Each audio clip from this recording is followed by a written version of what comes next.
হেলাল তার মায়ের পছন্দে বিয়ে করেছে, তাই তার বউয়ের সাথে ভালোভাবে কথা বলে না। তার বউ রুমে এসে হেলালকে বলল, আমার একটু ঘুরতে ইচ্ছে করছে, চলো না আজকে একটু বাড়ি থেকে ঘুরে আসি। হেলাল বলল, ঘুরতে যাবা মানে? তুমি কখনো তোমার চেহারাটা আয়নায় দেখেছ? তোমার সাথে কখনো আমায় মানায় না। শুধুমাত্র আমার মায়ের পছন্দের কারণে তোমাকে বিয়ে করেছি। হেলালের এমন অপমানজনক কথা শুনে রুমি মন ভার করে ওখান থেকে চলে গেল। এরপর হেলাল তার মাকে এসে বলল, মা, আমি রুমির সাথে সংসার করতে পারব না। রুমিকে আমি তালাক দিতে চাই। হেলালের কথা শুনে তার মা বলল, কেন, তুই বৌমাকে কেন তালাক দিবি? হেলাল বলল, আমি রুমিকে কোনোভাবেই সহ্য করতে পারছি না। রুমিকে কোনোভাবেই আমার সাথে মানায় না। হেলালের মা জরিনা বলল, শোন বাবা, রুমি অনেক ভালো মেয়ে।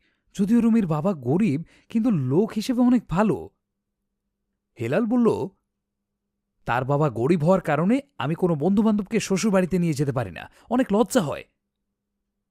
জরিনা বলল, ধনী গরিব মানুষের গায়ে লেখা থাকে না বাবা, আমরা সবাই মানুষ, এটাই আমাদের আসল পরিচয়। মায়ের কথা শোনার পর হেলাল রাগ করে ওখান থেকে চলে গেল। রুমি মন খারাপ করে বিছানায় বসে আছে।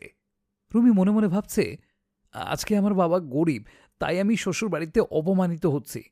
আমার স্বামী আমাকে কোথাও নিতে লজ্জা পাচ্ছে। ধনী গরিব ব্যবধান করে আমার স্বামী আমাকে সহ্য করতে পারে না। ধনী গরিব তো আল্লাহ তালাই সৃষ্টি করেছেন। এরকম নানামুখী প্রশ্ন রুমির মাথায় ঘুরপাক খাচ্ছে। ঠিক এই মুহূর্তে হেলাল এসে বলল, তুমি এখানে বসে কি করছো? বাসার সব কাজ পড়ে আছে, আর তুমি এখানে বসে আছো? তোমার বাবা হলো গরিব, তাই তোমার বসে থাকা মানা। হেলালের অপমানজনক কথা শুনে রুমি বিছানা থেকে উঠে চলে যাচ্ছে। হেলাল রুমিকে বলছে, আচ্ছা, তুমি কি কিছুই বোঝো না? আমি তোমাকে কোনোভাবেই সহ্য করতে পারি না।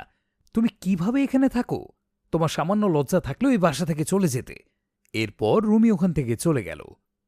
পরের দিন রুমি ব্যাগ গুছিয়ে বাবার বাসার উদ্দেশ্যে বের হয়ে তার শাশুড়ির কাছে গিয়ে বলল, মা, আমি চলে যাচ্ছি।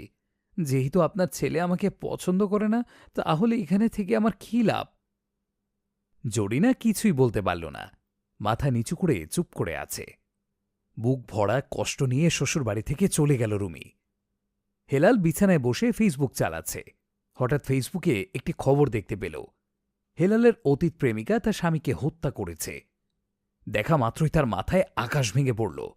যাকে না ভোলার কারণে তার বউয়ের সাথে খারাপ আচরণ করত, সে এত জঘন্য এটা তার জানাই ছিল না।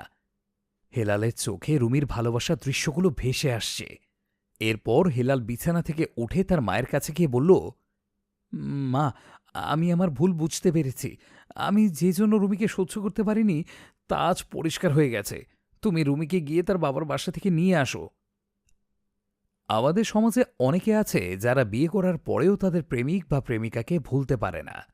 তাদের অতীত প্রেমিক প্রেমিকার জন্যই তাদের নিজ সংসারে অশান্তি সৃষ্টি করে। যদি হেলাল তার অতীতকে ভুলে গিয়ে বর্তমান সম্পর্ককে মেনে নিতে পারত, তবেই তাদের সংসারে শান্তি আসত।